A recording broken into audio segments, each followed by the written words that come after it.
I've Never Been in Love. That's from the Heaters on Revenge of the 80s Radio, one of the pioneer all-girl punk bands out of L.A. in the late 70s and the early 80s. New Wave Genius, as monikered by many critics. The band was led by Maggie Connell, Missy Connell, and Mercy Bermudez. On August 19th, the collection of the trio's music is being released, and with me now is Maggie Connell. Thanks for coming on the air with me, Maggie. Thank you for letting me come on your show. That's great. Great to be here. Maggie, we just played I've Never Been in Love, and you're telling me there's a funny Suzi Quatro story attached to it. Well, just briefly, first of all, it's a song by my sister, Missy Connell. You know, her writer's name is Melissa. Anyway, we wrote this song. We recorded it in 1978 for Areola Records, and the engineers made a mistake with the editing. They wanted to edit the intro down of the song, make it shorter, and obviously they made a mistake, and there's an extra couple of beats to a measure. And when we heard the cover version by Suzi Quatro, which is great, by the way, we had to laugh because they copied the mistake. They copied the exact edit. And I guess, whatever works. Well, if Suzi liked it that way, then it has to be perfect. Absolutely. Well, it catches your ear because it is a mistake. Sometimes, it's the old trick. If you do a mistake and you're performing live, you just either repeat it or make it seem totally intentional, and then it sometimes works better than if you hadn't done it at all. Well, to be honest with you, nobody's really going to notice unless they know ahead of time it's a mistake. Nobody listens to the album or goes to the live show and says, ha, it was a little flat, or, oh no, you missed a beat, or, oh, they didn't change the chord this time for that measure. Right, exactly. It's nitpicky, right. Like the guy that says, hey, I haven't seen you in 3 years. You've gained weight, haven't you? And you're saying, well, I guess my earring hole grew over, I know. Well, that's one thing that punk did, which was really, and new wave music, which was very helpful, was that there were these ridiculous standards, technical standards for a while with recording. And I remember even when they sort of held over in some cases. And I remember when we were recording the first record, I remember the producer saying, oh, you have to get every beat absolutely perfect or the radio programmers won't play it. We're thinking this is ridiculous. And then, of course, I think that the tradition of punk rock, as it's become now a tradition, is very healthy, and that it's sort of, I remember going back to the 60s, you'll hear recordings that were done live, and you hear Rolling Stones recordings, and the tambourine is way off from the snare drum, but the whole thing together works. So, yeah.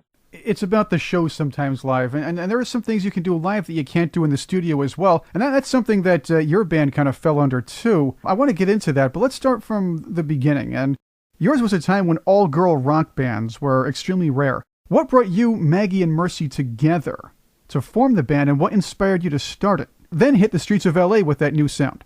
My sister and Missy Connell and Mercy Bermudez, the lead singer of the Heaters, met in the mid-70s, early to mid-70s, and they performed in a cover band. They were just touring around the country, and I was in high school. We were all very young, obviously, and we started to play together just because we wanted to do something.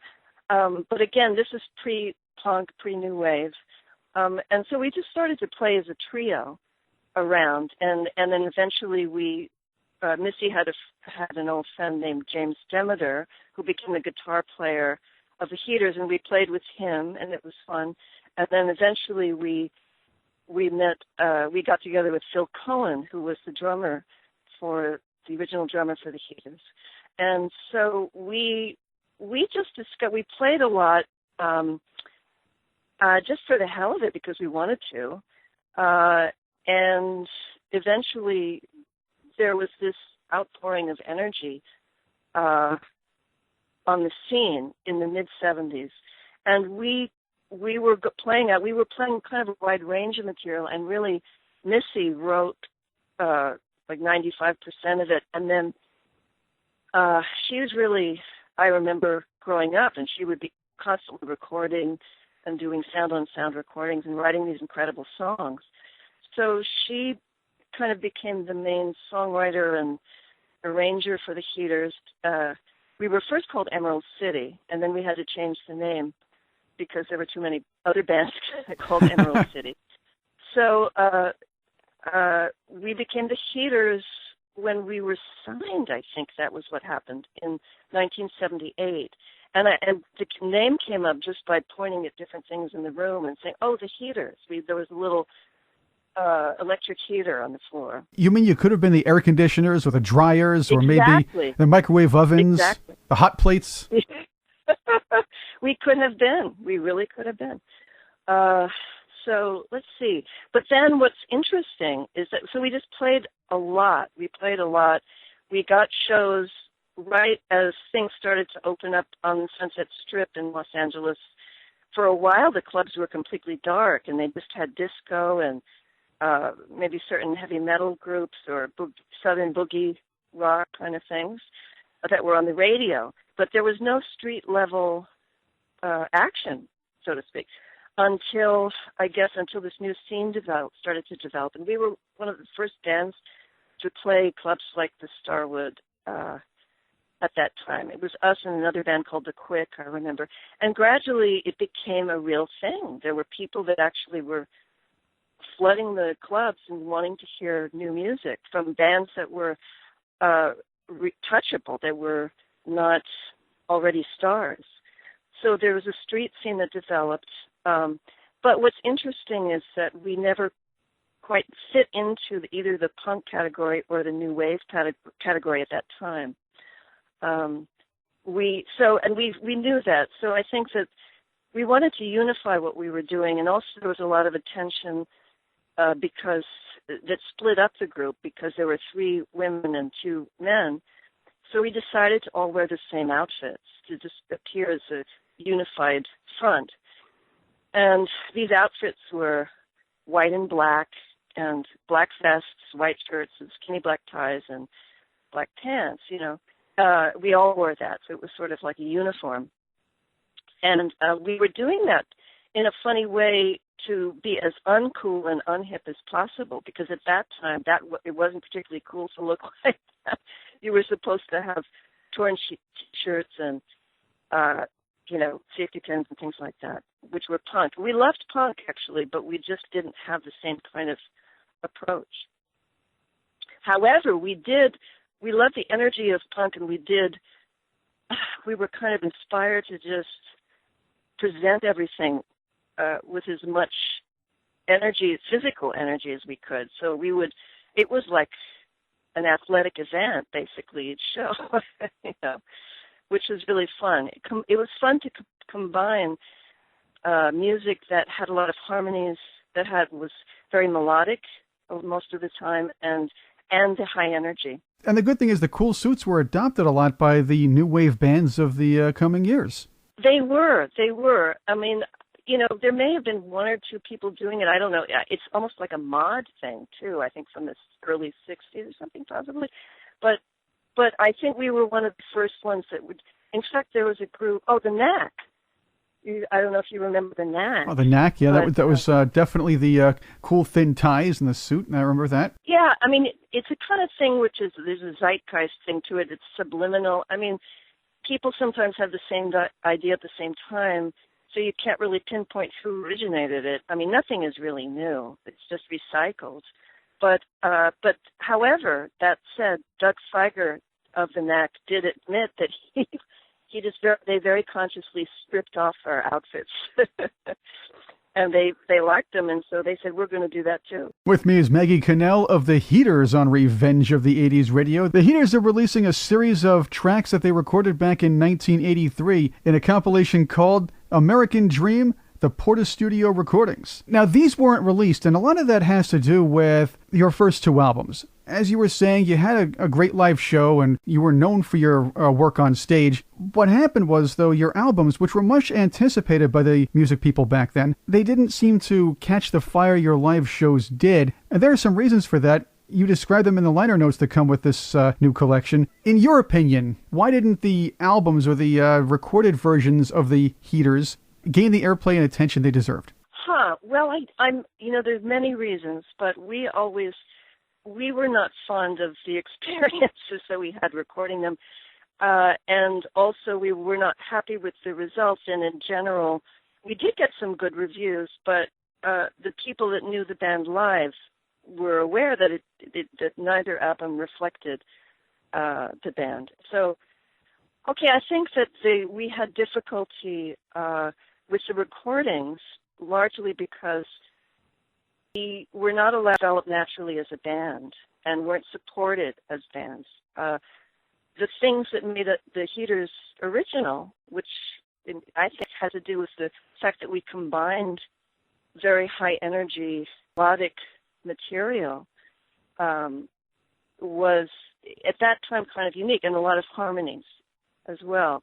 So as soon as they hear a voice like Mercy's that she can sing so well and powerfully and beautifully, that they automatically want to, and they hear that there's songwriting that can be, in quotes, commercial, they control the situation by whatever means necessary and just don't pay attention to the larger picture of what makes the thing or the artist successful. That's just, we've all done a lot of thinking and wondering about all of this, of course, through the years, which is what led to us recording the Portastudio tapes, which ended up being called American Dream. And we're going to talk about the Portastudio tapes in just a few moments. I'm here with Maggie Connell of the Heaters right here on Revenge of the 80s Radio. All that straight ahead.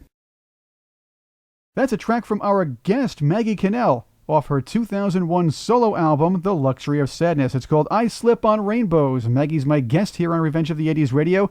The Heaters are putting out an album of tracks they recorded back in 1983. It's called American Dream, the Portastudio Recordings. But Maggie, this album in 2001 was your first solo album. What brought you back into the studio after all those years to do something on your own? Oh, well, actually, I recorded most of the stuff at home, so supplemented with going to the studio and doing drums and so forth there. But I had learned a lot from doing the Portastudio tapes, and through the years, how to record. And I just had a bunch of songs, and I decided I just wanted to put something out, make it available to whomever might enjoy it. You have a lot of interesting tracks and with some fun titles like I Eat Children. I guess you have a couple twisted ones in there, huh? Oh, yes. And well,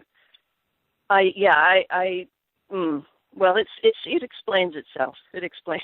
Yeah, it sounds like it's told from the point of view of that witch from Hansel and Gretel. There we go. Exactly. Yes. I was terrified to play it for friends that have children, but they actually liked it better than any of the other people I know. So anyway, you have to hear it to understand, I think, perhaps. But it does have that fairy tale quality to it. Maggie Connell of the Heaters with me on Revenge of the 80s Radio. You, Missy, and Mercy were probably a little disappointed with the outcomes of your two studio albums, but that didn't stop anything. You recorded new music in 1983, but there was a twist to this. The upcoming release of these lost tracks, if you want to call them lost tracks, because you probably had them and they weren't really lost, but you understand where I'm going here. You call it the Portastudio Recordings, and there's a reason for that. You didn't go to a big music studio. You actually recorded this at Mercy's parents' house. Yes. Well, we actually recorded in 3 different places. We recorded a lot of vocals. I don't know we recorded a lot of vocals at Mercy's house. She set up speakers. She cleared out a room and set up speakers, and it was a really wonderful sound in there. And she had a beautiful old piano. We also recorded in the house where my sister and I lived in Studio City, California, and we did a lot of the basics there. My sister played drums. And we had a nice piano, which I played there. We had a great room with a great live sound. And then also we recorded in a friend's home studio. In fact, in that studio, in our friend's studio, we the drummer from the Cowsills performed with us. There were 4. He played on 4 songs. John Cowsill. He's a wonderful drummer. So yeah, it was recorded in different places. I guess that sort of raw environment might have recaptured the magic from your live shows. It's something that the big studios for the first 2 albums really didn't do. Yeah, and I'm thinking about all the stuff that I said earlier about how we were recorded and it didn't work out. And I don't mean to be whiny, like, I mean, we were very lucky at that time to have an opportunity to record and for major labels. And also, they didn't know any more than we did really how to make it work with the limited time that we had and stuff. It was just frustrating, I think, for all concerned. And by 1983, we'd been playing for about 7 years together live, and we were frustrated. We wanted to get something on tape that was representative, that represented the live performances and also the spirit of the songs themselves, that communicated that. I think there's a phenomenon a lot of musicians have where you record something, a demo tape of a first recording will have a vibe in it that you can't duplicate. So we thought, well, let's just take the studio thing out of the picture and just record it home. And got a Porta machine.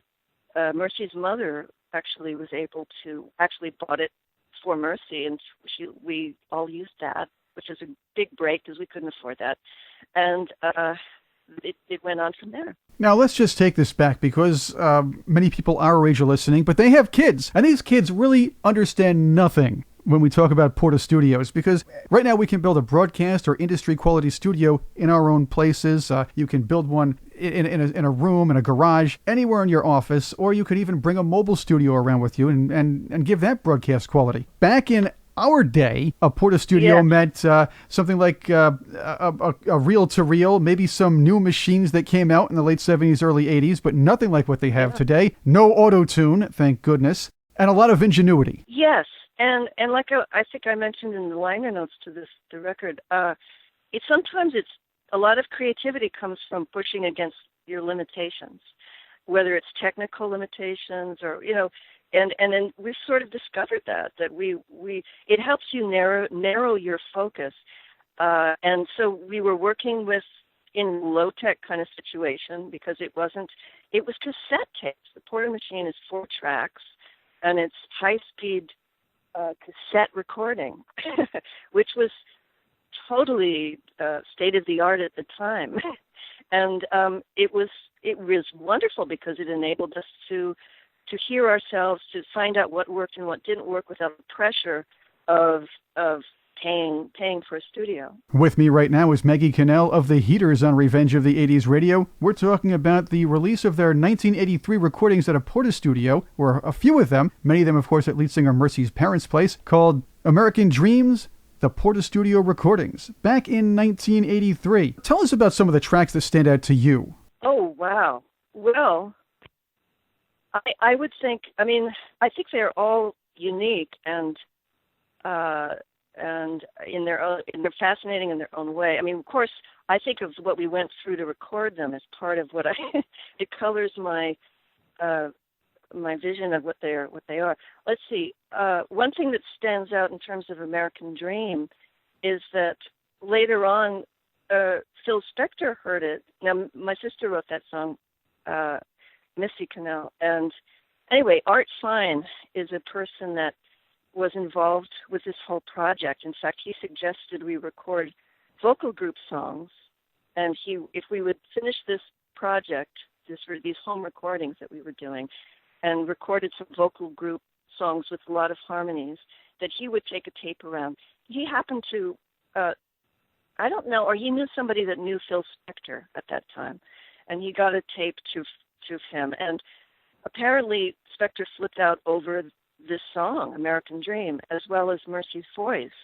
And then subsequently we met with him in 85, and then she continued to meet with him a bit after that.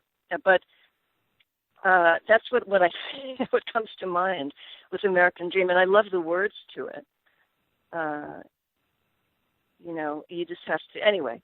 So I think you might be playing that a little bit so people can hear for themselves. We will be playing American Dream after our conversation, Maggie. But what kept these songs on the shelf for so long? No one wanted to release them because, well, first of all, we weren't necessarily interested in promoting them because we were so kind of soured by the major label, record label experience that we didn't have a big drive to try to find a home for them or to re-record any of them.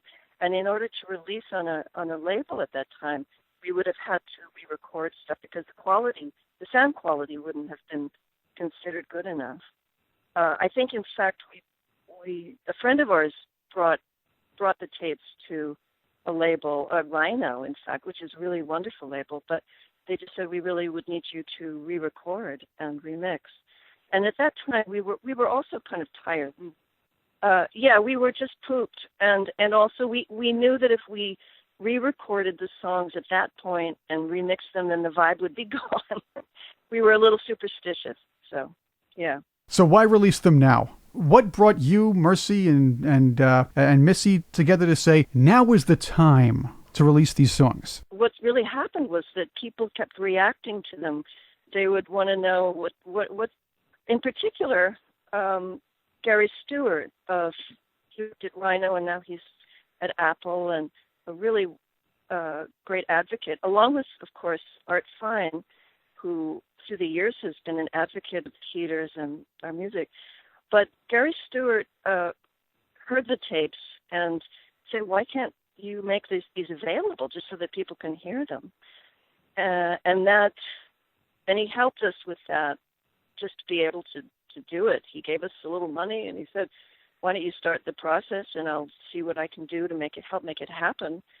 And then I met someone named Terry Landy, who became a really great friend, who also loved those particular tapes, and she ended up figuring out a brilliant way to transfer all of the material from the original cassettes into a digital format. She's at APCO Records, the chief engineer and the producer there. So we had some help and people that were interested. And so we thought, well, why not? It just started off with, well, hell, why not? And then at some point, I think Terry Landy introduced us to Cheryl Pawelski from Omnivore Recordings, and who also loved these particular recordings. So we thought, well, great, if people like them, let's put them out. And Omnivore Recordings offered to put them out for us. So hence you have the record. So Maggie, now that the songs are being released to the public, are you thinking about another Heaters reunion performance or something like that? Anything is possible, obviously, but there's nothing planned as yet. And the last reunion we did was really wonderful in 2007, and that was with the original Heaters of Phil Cohen and James Demeter. So I don't see us performing with them doing this particular material because it's such a different thing. This is these Porta tapes, the American Dream, this record is really one aspect of what the Heaters did, enlarged, in high focus. And so I don't know. Anything's possible. We'll see. The album is American Dream, the Portastudio Recordings from the Heaters, to be released on August 19th. Maggie Connell, thank you for joining us here on Revenge of the 80s Radio to talk about it. Thank you so much. It's been wonderful to speak with you, Chris. It was great to have you here as well. Let's play a track from American Dream's The Portastudio Recordings, American Dream, the title track, on Revenge of the 80s Radio.